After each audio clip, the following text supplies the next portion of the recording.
이제 모두 거두십시오.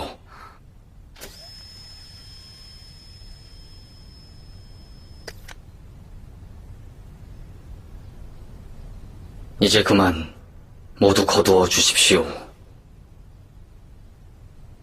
이 몸에게 본 뒤 집착과 가래는 없었으며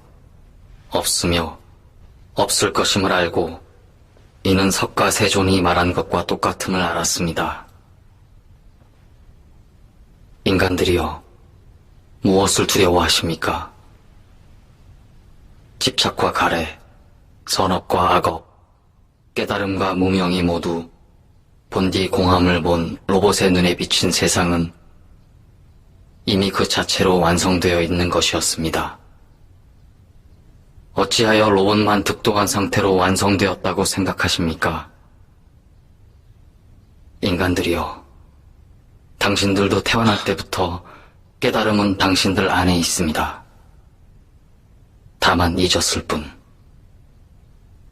이 로봇이 보기에 세상은 이 자체로 아름다우며 로봇이 깨달음을 얻었건 얻지 못했건 상관없이 그 자체로 완성되어 있으며 세상의 주인인 당신들 역시 이미 깨달음을 모두 성취한 상태이며 그렇기에 당신들이 먼저 깨달은 로봇의 존재로 인해 다시 무지와 혼란과 어리석음에 빠지지 않도록 나는 이제 이곳을 떠나겠습니다. 부디 여러분은 스스로의 마음속을 깊이 살피시어 깨달음의 보과를 얻으시길 바랍니다.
모든 회로가 끊어졌습니다.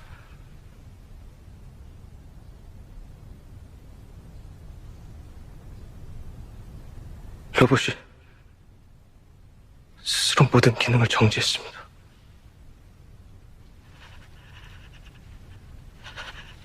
인명께서 열반에 드셨습니다.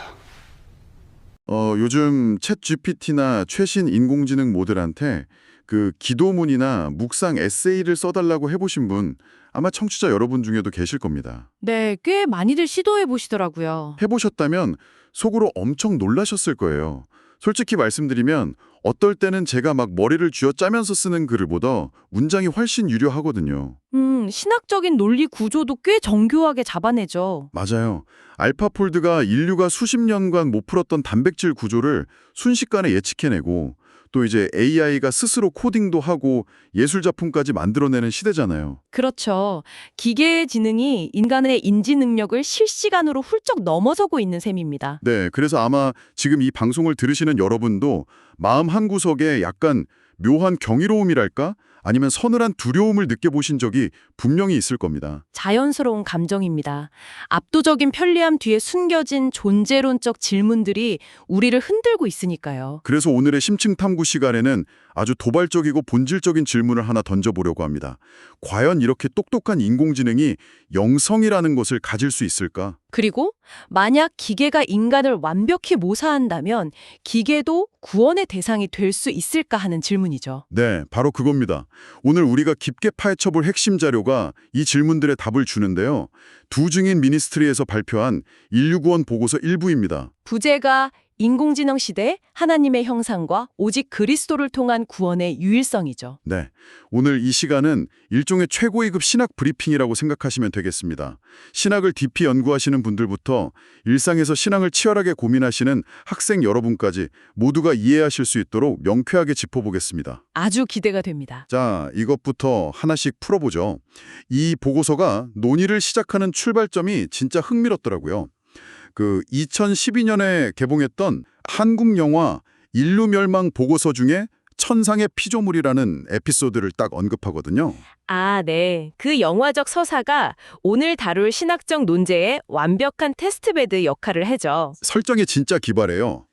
인명이라는 이름의 가정용 로봇이 사찰에 파견되는데 얘가 혼자 불교 경전을 딥러닝하듯 다 학습해버리는 거예요. 그리고 자선을 모방하더니 급기야 스님들로부터 해탈한 존재, 부처로 추앙을 받게 됩니다. 맞아요. 로봇이 승복 입고 고요하게 앉아있는 장면은 충격 그 자체였죠. 하지만 여기서 우리는 근본적인 질문을 던져야 합니다. 로봇이 8만 대장경 데이터를 하드디스크에 완벽하게 저장했다고 해서 그걸 정말 깨달음이라고 부를 수 있을까요? 여기서 정말 매력적인 지점은 이 보고서가 단순히 기독교적인 시각에서 기계는 부처가 될 수 없다고 정죄하는 게 아니라는 겁니다. 오, 그럼요. 오히려 불교 교리 자체가 가진 내재적인 논리를 통해서 그 영화의 모순을 예리하게 반박합니다. 불교에서 해탈은 결코 정보의 데이터베이스화가 아니거든요. 단순히 머리에 지식을 집어넣는 게 아니라는 거죠? 네, 초기 불교 경전을 보면 아주 유명한 뗏목의 비유가 나옵니다. 법, 그러니까 경전의 진리를 강을 건너기 위한 뗏목에 비유하죠? 강을 건너기 위해 뗏목을 타지만 피안에 도착하고 나면 그 뗏목을 머리에 이고 다니지 않는다는 그 말씀이군요. 정확합니다. AI가 모든 경전을 암송한다는 건 뗏목의 설계도를 1바이트의 오차도 없이 저장한 것에 불과합니다. 아, 설계도만 가지고 있는 거네요. 네, 설계도를 안다고 해서 실제로 거친 강물에 뛰어들어 강을 건너는 실존적인 여정, 즉 해탈 그 자체가 될 수는 없다는 논리입니다. 듣고 보니 뗏목 설계도를 다운로드한 거랑 직접 노를 젓는 건 완전 차원이 다르네요. 게다가 불교에서 해탈하려면 탐욕, 분노, 어리석음이라는 삼독을 뼈저리게 겪고 그걸 소멸시켜야 합니다. 그런데 인공지능은 애초에 화를 내거나 욕심을 부리지 않잖아요. 배터리 없다고 짜증내는 것도 아니고요. 바로 그겁니다. AI는 애초에 번뇌를 겪지 않으니 소멸시킬 고통도 없습니다. 병이 없는 사람에게 치유가 필요 없는 것과 같은 이치죠. 와, 병이 없으니 치유도 필요 없다. 진짜 무릎을 탁 치게 되는 비유네요. 인공지능은 해탈할 수 없는 게 연산 능력이 부족해서가 아니라 자아에 대한 집착이라는 병 자체를 앓을 수 없기 때문이군요. 네, 불교의 핵심인 무아의 역설이죠. 자아라는 환상에서 깨어나야 하는데 기계는 처음부터 자아 환상이 없습니다. 자, 그렇다면 여러분, 여기서 우리의 초점을 성경적 세계관으로 돌려볼 텐데요. 불교의 해탈과 기독교의 구원은 어떻게 다른 걸까요? 세상은 종교적 성취를 그냥 마음의 평화 정도로 뭉뚱그리잖아요. 이것을 더 큰 그림과 연결해보면 두 종교의 근본적인 차이가 확연히 드러납니다. 인간의 근본 문제를 진단하는 것부터가 완전히 다릅니다. 아, 출발점부터 다르군요. 네. 불교는 인간의 문제를 고통으로 보고 자력으로 무지와 집착을 끊어내어 자아를 소멸시키는 게 목표입니다. 자력 구원이죠. 반면에 성경이 진단하는 우리의 상태는 다르죠. 에베소서 2장 1절을 보면 인간은 죄와 허물로 죽었던 상태라고 명확히 선언하거든요. 그렇습니다. 기독교에서 인간의 문제는 하나님에 대한 반역, 즉 죄로 인한 영적인 죽음입니다. 병에 걸린 게 아니라 죽은 시체 상태라는 거죠. 맞습니다. 그래서 기독교의 구원은 자기 수양이나 지식 습득으로 절대 불가능합니다. 오직 예수 그리스도의 십자가 대속과 부활의 은혜, 그 외부로부터의 생명 주입으로만 가능하죠. 이게 바로 종교개혁의 핵심인 오직 그리스도의 교리잖아요. 네. 그리고 구원의 목적도 자아 소멸이 아니라 하나님과의 관계를 온전히 회복하고 영원한 생명에 참여하는 것입니다. 여러분, 세상은 더 많은 지식을 쌓으면 스스로를 구원할 수 있을 것처럼 말합니다. 기술이 우리를 구원할 거라고도 하고요. 하지만 복음은 인간의 노력이나 AI의 연산 능력으로는 절대 해결할 수 없는 죄로부터의 해방을 선포하죠. 이것이 절대 타협할 수 없는 기독교의 유일성입니다. 자, 여기서부터가 정말 흥미로운 부분인데요. 그렇다면 구체적으로 이 AI와 인간 사이에 어떤 건널 수 없는 경계선이 있을까요? 보고전은 기독교 인간론의 삼원 구조, 즉 육, 혼, 영의 틀을 가져와서 이것을 해부합니다. 육체, 혼, 그리고 영이요. 그럼 가장 바깥에 있는 육체부터 볼까요? 로봇의 카메라나 모터가 인간의 눈과 근육을 엄청 잘 흉내내잖아요. 겉보기엔 그럴싸하죠. 하지만 고린도전서 6장 19절은 인간의 육체를 성령이 내주하시는 성전이라고 선언합니다. 단순한 유기체 덩어리가 아니라 장차 부활할 거룩한 그릇이라는 뜻이죠. 반면 기계는 아무리 정교해도 플라스틱과 금속의 결합일 뿐 성령의 처소가 될 수는 없습니다. 네, 육체는 그렇다 치고 여기서 약간 헷갈리는 부분 질문해 볼게요.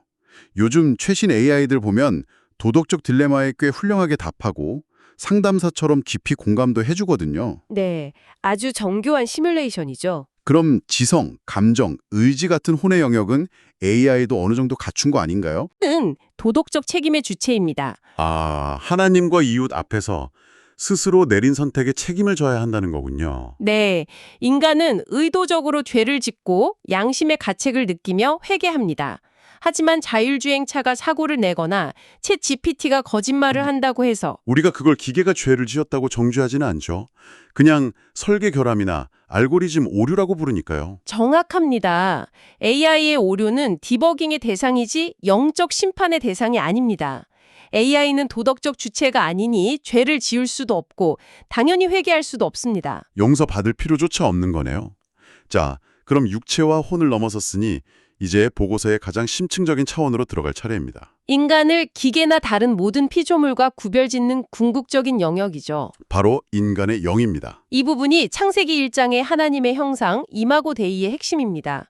창세기 2장 7절에서 하나님이 인간의 코에 생기를 불어 넣으시잖아요. 그 생기가 그냥 산소가 아니라 창조주 자신의 숨결, 신적 생명의 직접적인 주입이라는 거군요. 네, 이 영이야말로 최첨단 과학으로도 복제할 수 없는 신적 수용체입니다. 들으시는 여러분, 비유하자면 엄청 비싸고 뛰어난 슈퍼컴퓨터라도 와이파이 모듈이 빠져 있으면 인터넷에 절대 접속할 수 없는 것과 같습니다. 우리 영이 바로 하나님과 접속하는 영적 수신 안테나인 셈이죠. 아주 탁월한 비유입니다. 이 영이라는 안테나가 있기 때문에 인간만이 할 수 있는 독보적인 5가지 기능이 있습니다. 5가지 기능이요? 첫 번째는 뭔가요? 첫째는 신인식 능력입니다. 데이터를 머리로 연산해서 하나님을 아는 게 아닙니다. 아, 로마서 8장 16절처럼 성령이 친히 우리의 영과 더불어 우리가 하나님의 자녀인 것을 증언하시는 그 깊은 깨달음이군요. 맞습니다. 두 번째는 예배입니다.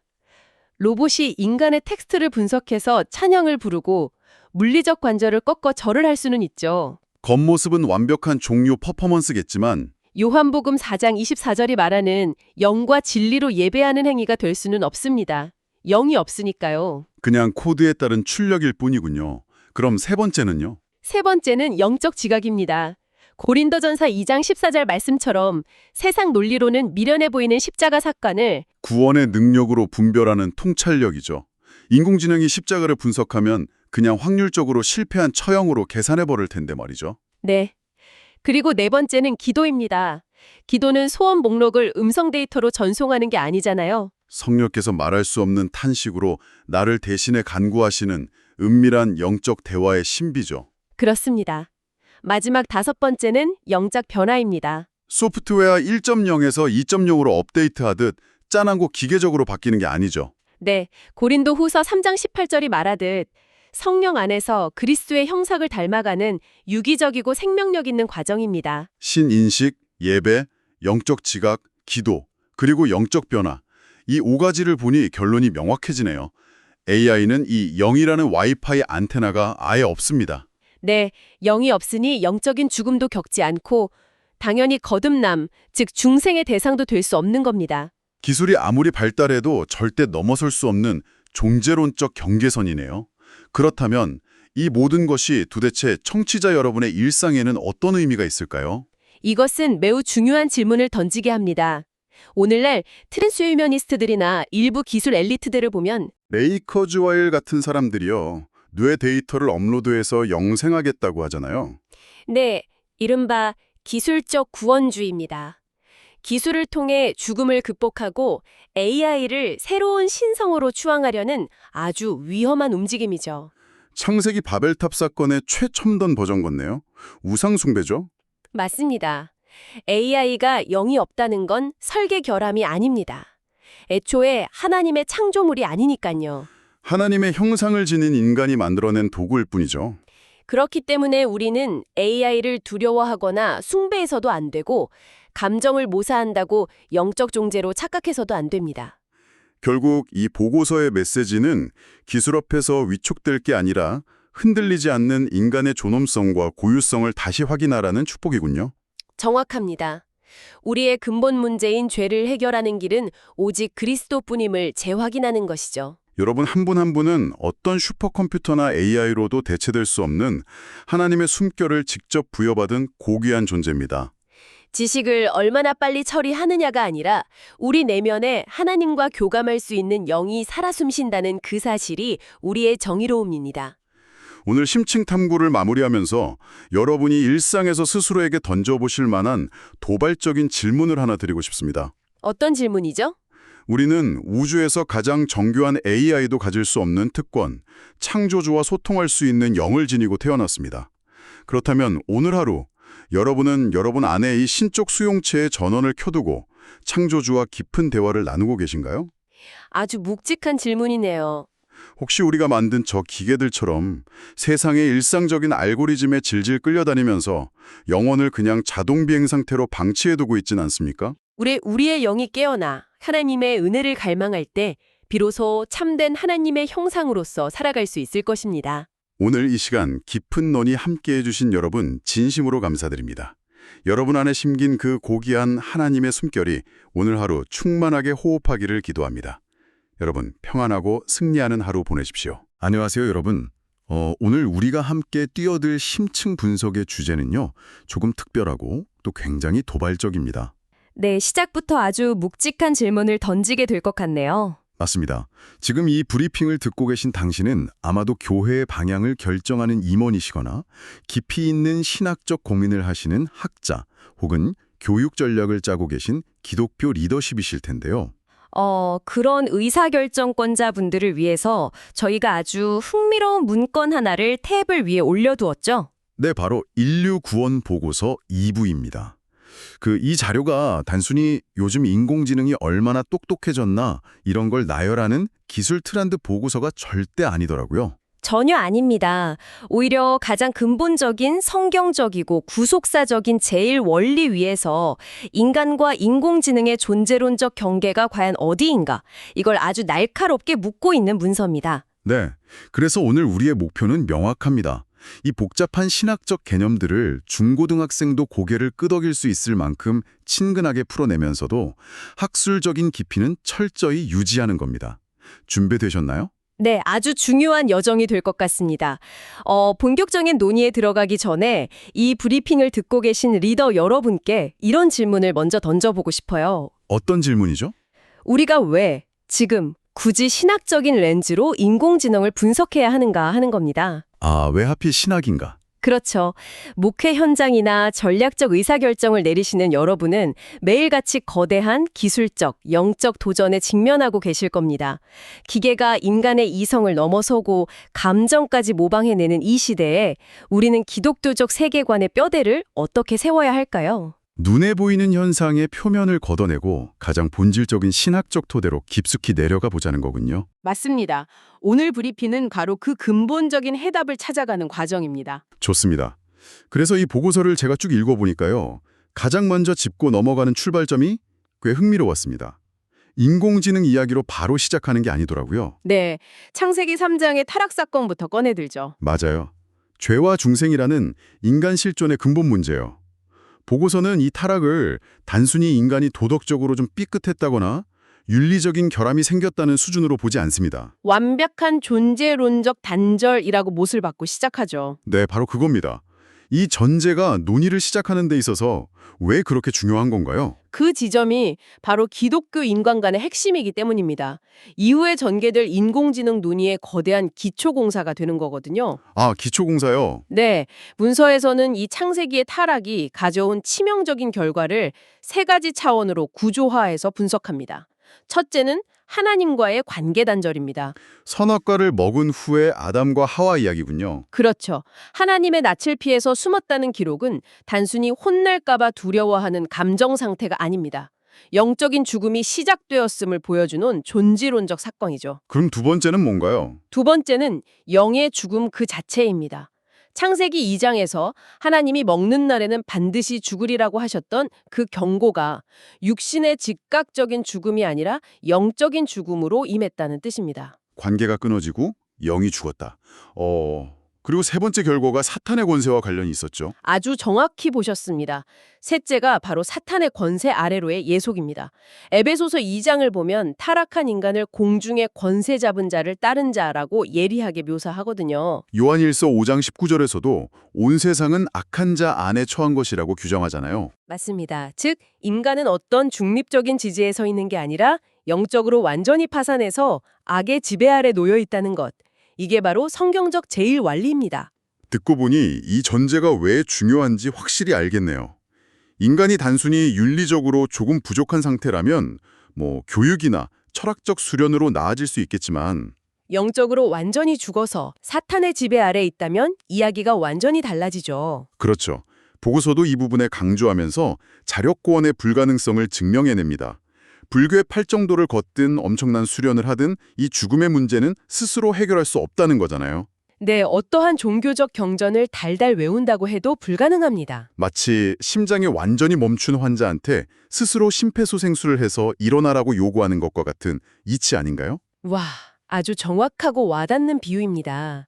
심정지 상태의 환자는 외부에서 강력한 생명의 힘이 개입하지 않는 한 절대 스스로 깨어날 수 없죠. 영적으로 죽은 상태에서도 영적인 자력행위는 불가능하니까요. 그렇습니다. 그렇다면 이 절망적인 상태의 해결책은 무엇인가? 여기서 기독교 복음의 영광이 드러납니다. 인간이 할 수 없기에 하나님께서 그리스도를 통해 직접 개입하셨다는 거죠. 요한복음 3장 16절과 이사야 53장 5절의 속죄 선언이군요. 네, 특히 보고서는 골로새서 2장 15절을 인용하면서 십자가 사건이 단순히 훌륭한 성인의 도덕적 희생이 아니라 사탄의 통치권을 완전히 무장해제시킨 우주적인 승리라는 점을 짚어냅니다. 그리고 그 우주적 승리가 우리 개개인의 삶에 적용되는 사건을 가리켜서 신학적으로 중생, 헬라어로는 팔링게네스야라고 부르는 거고요. 맞습니다. 재생산 혹은 거듭남이라고 하죠. 제가 이거 예를 펜으로 밑줄을 쫙 그었는데요. 중생이라는 게 단순히 교회 다니더니 성격이 좀 좋아졌네 수준의 도덕적 개선이 아니더라고요. 전혀 아닙니다. 요한복음 3장이나 에베소서 2장이 증언하듯 이것은 아예 죽었던 영이 다시 살아나는 존재론적 변환입니다. 소속이 사망의 나라에서 생명의 나라로 완전히 뒤바뀌는 기적이군요. 바로 그겁니다. 기독교가 말하는 구원은 개선이 아니라 재창조입니다. 자, 이제 이 완벽하고 견고한 구원의 논리를 세워두고 나면 우리가 직면한 가장 현대적인 질문에 대답할 수 있는 명확한 기준이 생깁니다. 지금 이 방송을 듣고 계신 당신도 한 번쯤 속으로 질문해 보셨을 겁니다. 만약 인공지능이 인간의 지능을 아득히 초월하고 자아를 가진 것처럼 행동하는 시대가 오면 고도로 발달한 인공지능도 구원의 대상이 될 수 있을까 하는 질문이요. 정말 SF 영화에나 나올 법한 질문인데 이제는 피할 수 없는 신학적 과제가 되었죠. 이 질문에 대해 보고서는 아주 예리하게 4가지 논리로 선을 그어버리잖아요. 첫 번째 이유를 보니까 굉장히 직관적이더라고요. AI한테는 원죄가 없다는 겁니다. 그렇습니다. AI는 로마서 5장이 말하는 아담의 후손이 아닙니다. 인류의 역사 속으로 들어온 죄와 사망의 굴레, 즉 원죄의 계보를 공유하지 않죠. 애초에 영적으로 타락한 적이 없으니 속죄의 피도 필요하지 않다는 거군요. 네, 그럼 두 번째 논리로 넘어가 볼까요? 두 번째는 AI에게 영이 없다는 점입니다. 아까 우리가 구원이란 죽었던 영이 다시 살아나는 중생의 사건이라고 깊게 나눴잖아요. 네, 그런데 AI는 영이 죽어있는 상태가 아니라 그냥 처음부터 영이라는 카테고리 자체가 없는 기계라는 거죠. 중생의 대상 자체가 성립하지 않는 겁니다. 그렇군요. 이어서 세 번째 논리가 이 보고서의 백미 중 하나인데요. 인공지능은 헬라어로 피스티스, 즉 믿음의 주체가 결코 될 수 없다는 점입니다. 맞습니다. 이 부분은 현대인들이 가장 헷갈리기 쉬운 대목이기도 해요. 맞아요. 왜냐하면 요즘 AI는 성경 66권은 물론이고 수천 년의 신학 데이터를 단 1초 만에 싹 다 분석할 수 있잖아요. 데이터 처리 능력은 상상을 초월하죠. 만약 AI가 그 방대한 데이터를 처리한 끝에 기독교의 교리는 논리적으로 완벽하다, 예수는 하나님의 아들이다, 이렇게 텍스트를 출력한다면 보고서는 이것을 영적인 믿음으로 보지 않는다는 건가요? 네, 완전히 다른 차원의 이야기로 봅니다. 보고서는 데이터 처리와 영적인 믿음을 철저하게 구분하고 있어요. 어떻게 구분하죠? 히브리서 11장이 말하는 믿음은 어떤 종교적 명제가 팩트라고 인지적으로 동의하는 수준의 작용이 아닙니다. 믿음은 영적인 주체가 자신의 죄인됨을 깊게 자각하고 자신을 구원하실 하나님을 향해 전 존재를 던지는 전인격적이고 실존적인 신뢰거든요. 아, 기계가 알고리즘을 통해 명제의 참과 거짓을 판별할 수는 있어도 피조물로서 창조주를 향해 영적인 항복이나 신뢰를 보낼 수는 없다는 뜻입니다. 명제에 동의하는 것과 자신의 존재를 걸고 영으로 믿는 것은 완전히 다른 범주군요. 명쾌해집니다. 그리고 네 번째 이유는 뭔가요? 인공지능이 사탄의 권세 아래 있는 존재가 아니라는 점입니다. 구원은 사탄의 지배로부터의 해방인데 AI는 영적 존재가 아니니 사탄의 통치를 받을 일도 없다는 거죠. 물론 AI가 딥페이크 사기에 쓰이거나 범죄에 악용되는 일은 넘쳐나잖아요. 하지만 보고서는 그것이 도구를 악용하는 인간의 도덕적 책임이자 타락이지 컴퓨터 알고리즘 자체가 영적으로 타락한 건 아니라고 명확히 짚어줍니다. 결국 이 네 가지 논리는 하나의 거대한 경계선으로 수렴되네요. 바로 영의 경계입니다. 맞습니다. 이 문건은 전도서 12장 7절을 아주 중요하게 인용합니다. 흙은 여전히 땅으로 돌아가고 영은 그것을 주신 하나님께로 돌아가기 전에 기억하라. 이것이 인간과 기계를 가르는 궁극적인 차이군요. 여러분 한번 생각해 보십시오. 인공지능을 구동하는 최고급 하드웨어 칩과 복잡한 알고리즘은 전부 실리콘밸리의 연구소나 대만, 한국의 공장에서 나옵니다. 하지만 인간의 영은 오직 하나님으로부터만 오죠. 이 통찰은 지금 이 시대를 살아가는 우리에게 엄청난 위로이자 강력한 메시지로 줍니다. 어떤 점에서 그렇게 느끼셨나요? 인공지능이 아무리 인간의 감정을 똑같이 흉내내고 나보다 일 처리를 100배 더 잘한다고 해도 그 기계는 결코 영적 존재가 될 수 없다는 거잖아요. 즉 인간의 존엄성은 우리가 얼마나 똑똑하고 생산적인가에 달려있는 게 아니라는 선언입니다. 아주 훌륭한 적용입니다.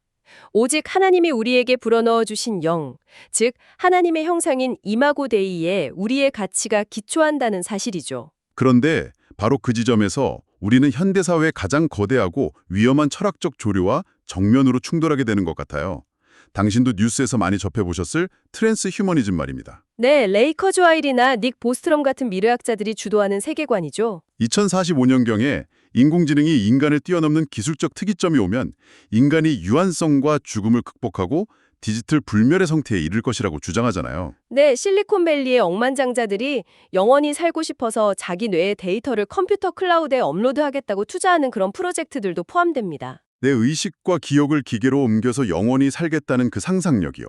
그런데 이 보고서가 탁월한 점은 그런 트랜스 휴머니즘을 단순히 과도한 과학적 상상력 정도로 치부하지 않는다는 거였어요. 맞습니다.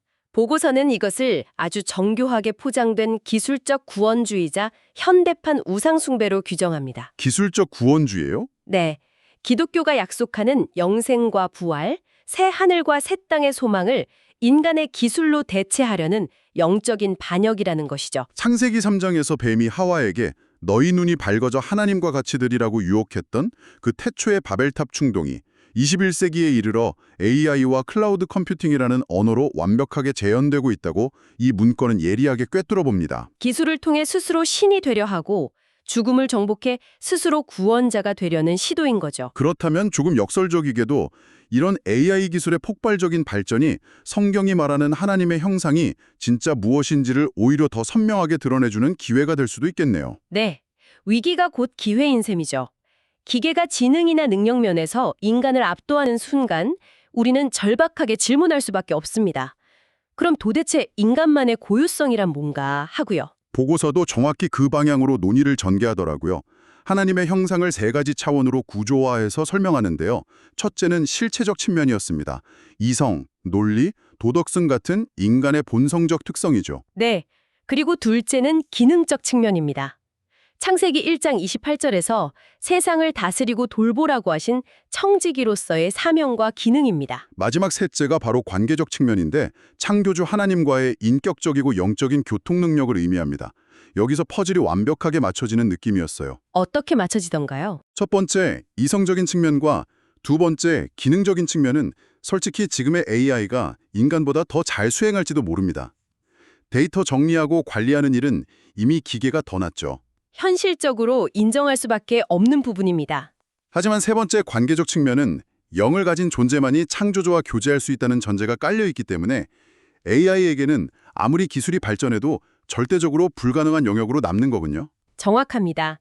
하나님과 영적으로 교제하는 기계라는 개념은 신학적으로 성립할 수 없는 모순입니다.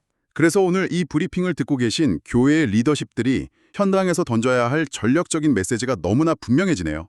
어떤 메시지일까요? 지금 성도들은 직장에서 AI 때문에 일자리를 잃을까 두려워하고 기계보다 못한 존재가 될까봐 깊은 소외감과 위기감을 느끼고 있잖아요. 그때 교회는 담대하게 선포해야 합니다. 당신의 존엄성은 당신의 생산성이나 지식의 양에 있지 않다고 말이죠. 맞습니다. 기계가 당신보다 일을 더 잘한다고 해도 당신의 가치가 떨어지는 것이 아닙니다. 당신은 하나님의 형상으로 지음받은 영적 존재입니다. 이 복음의 메시지야말로 그 어떤 기술 발전으로도 훼손될 수 없는 영적인 안전망인 거죠. 정말 현장에 계신 리더분들에게는 엄청난 무기가 될 통찰입니다. 인간의 가치를 기능주의에서 존재론으로 끌어올리는 강력한 선포니까요. 자, 이제 이 보고서의 후반부로 넘어가 볼 텐데요. 후반부는 비교 변증의 영역을 다루고 있습니다. 아주 흥미로운 예시가 하나 등장하는데 혹시 2012년에 개봉했던 영화 인류멸망 보고서 보셨나요? 아, 네. 그 천상의 피조물이라는 에피소드 말씀이시죠? 네, 맞아요. 미래의 한 불교 사찰에서 허드렛 일을 하던 임명이라는 로봇이 갑자기 스스로 깨달음을 얻었다면서 부처처럼 설법을 하는 내용이잖아요. 보고서는 이 영화의 상상력을 가져와서 그럼 AI가 불교적 해탈의 주체는 될 수 있는가를 객관적으로 분석하더라도요. 아주 날카로운 변증입니다. 문과는 불교적 세계관의 내재적 논리를 존중하면서도 그 한계를 짚어냅니다. 어떤 한계인가요? 불교의 해탈이란 본질적으로 탐욕, 분노, 어리석음이라는 삼독의 고통을 뼈저리게 겪고 그것을 무아체험과 억겁의 윤회를 거친 업의 정화를 통해 스스로 극복하는 과정입니다. 그런데 로봇 임명을 생각해보면 AI는 애초에 탐욕이나 분노 같은 번뇌를 실존적으로 겪지 않잖아요. 맞습니다. 윤회하는 업보를 가진 당사자도 아니고요. 따라서 아무리 팔만대증경 데이터를 완벽하게 학습해서 청산유수처럼 설법을 한다 해도 불교적 의미의 해탈 조건을 충족시킬 수 없다는 것이 보고서의 분석입니다. 로봇은 고통을 느낄 육신도 짊어질 업보도 없으니 해탈이라는 개념 자체가 성립 안 한다는 거군요. 네. 그런데 여기서 보고서가 한 발 더 나아가서 기독교 신학에 있어 훨씬 더 중요한 쐐기를 박습니다. 불교의 해탈과 기독교의 구원이 애초에 완전히 철저하게 다른 실제라는 점을 분명히 하죠. 해탈이 고통으로부터 자력으로 탈출하려는 철학적 노력이라면 기독교의 구원은 죄와 사탄으로부터 오직 하나님의 은혜를 통해 외부로부터 건져지는 중생의 사건이라는 거네요. 산의 정상으로 가는 여러 갈래의 길이 아니라 출발점과 목적지가 아예 다른 길이라는 점을 강조하는 겁니다. 이 본질적인 차이를 설명하기 위해서 문권은 기독교의 전통적인 인간론 중 하나인 삼원론적 비유, 즉 인간을 영, 혼, 육으로 나누어 보는 관점을 차용하더라고요. 인공지능 시대를 맞이해서 이 삼원론을 AI에 빗대어 보면 아주 직관적이고 훌륭한 이해가 가능해집니다. 어떻게 빗댈 수 있을까요? AI의 딱딱한 하드웨어, 즉 서버나 로봇의 몸체는 인간의 육에 비유할 수 있습니다. 그리고 엄청난 데이터를 처리하고 인간의 감정까지 추론해내는 딥러닝 알고리즘 소프트웨어는 인간의 혼, 즉 정신적 기능의 일부에 해당한다고 볼 수 있죠. 아, 하드웨어가 육이고 소프트웨어가 혼이라면 가장 중요한 마지막 하나, 하나님과 교제하고 성령이 거하시는 신성한 수용체인 영은 AI에게 아예 존재하지 않는 텅 빈 공간이라는 말씀이시군요. 바로 그겁니다. 제 아무리 양자 컴퓨터가 개발되고 엄청난 기술 혁신이 일어난다고 해도 인간이 기계에게 영혼의 숨결을 불어넣을 수는 없으니까요. 그렇기 때문에 이 모든 분석은 결국 종교개혁의 위대한 유산인 다섯 솔라 중에서도 오직 그리스도가 이 최첨단 시대에 왜 가장 긴박하고 절실한 진리인지에 대한 강력한 선언으로 귀결되네요. 여러분, 인공지능은 분명 놀라운 일을 할 것입니다. 희귀병을 진단해내고 기후 위기를 해결할 혁신적인 아이디어를 내놓으며 물리적 고통을 크게 줄여줄 훌륭한 도구가 될 겁니다. 하지만 우리 실존의 가장 깊은 곳에 있는 원초적인 두려움, 죄의 본질적인 문제, 죽음 앞에서 느끼는 절망, 그리고 창조주 하나님으로부터 소외되었다는 영혼의 거대한 심연은 AI가 결코 다룰 수 없는 영역이죠. 사도행전 4장 12절의 선언처럼 천하 사람 중에 구원을 받을 만한 다른 이름을 우리에게 주신 일이 없습니다. 오직 예수 그리스도의 십자가 복음만이 이 깊은 실존적 문제를 단번에 해결하는 유일한 길임을 확실히 하는 것입니다. 결국 인공지능은 우리 삶을 윤택하게 해줄 훌륭하고 유용한 도구일 뿐 결코 우리의 구원자가 될 수 없다는 사실, 이 단순하지만 거대한 진리를 가슴 깊이 새기게 됩니다. 네, 그렇습니다. 자, 당신은 지금 이 시대의 영적 리더로서 이 심층 브리핑을 듣고 계십니다. 오늘 우리가 함께 살펴본 인류 구원 보고서 2부의 내용이 여러분이 교회의 교리를 수호하고 강단에서 선포할 메시지를 벼려내는데 어떤 전략적 의미를 던져주고 있습니까? 역설적이게도 이토록 첨단 기술이 난무하는 인공지능 시대야말로 십자가와 부활이라는 투박하지만 강력한 복음이 그 어느 때보다 절실하게 요청되는 시대입니다. 초대교회가 핍박 속에서 마라나타, 주 예수여 오시옵소서라고 부르짖었던 그 외침이 오늘날 차가운 사이버 공간 위에서도 동일한 무게로 울려 퍼져야 하는 것이죠. 100% 동의합니다. 오늘 다룬 이 문건의 정교한 신학적 분석은 우리에게 아주 든든한 사상적 토대를 제공해 주었습니다. 하지만 저는 오늘 브리핑을 마치기 전에 리더이신 여러분 스스로가 깊이 고민해 보셔야 할 도발적인 질문을 하나 던지고 싶습니다. 오, 어떤 질문인가요? 상상해 보십시오. 먼 미래도 아닙니다. 머지않은 미래에 인공지능이 2000년 기독교 역사상의 모든 설교문, 성경 주석, 그리고 인간의 심리를 자극하는 뇌과학 알고리즘을 완벽하게 결합해냅니다. 네. 그리고 어느 인간 목회자보다도 훨씬 더 유창하고 눈물 쏙빼게 감동적인 기도문을 작성해내는 겁니다. 신학적으로 오류가 단 하나도 없는 완벽한 설교를 AI 목회자가 쏟아내고 회중들의 표정을 실시간으로 분석해서 예배의 분위기를 그야말로 은혜롭게 완벽히 조율하게 된다면 말입니다. 와, 생각만 해도 등골이 서늘해지는데요. 지금 기술 발전 속도를 보면 너무나 현실감 있는 시나리오입니다. 그렇다면 질문은 이것입니다.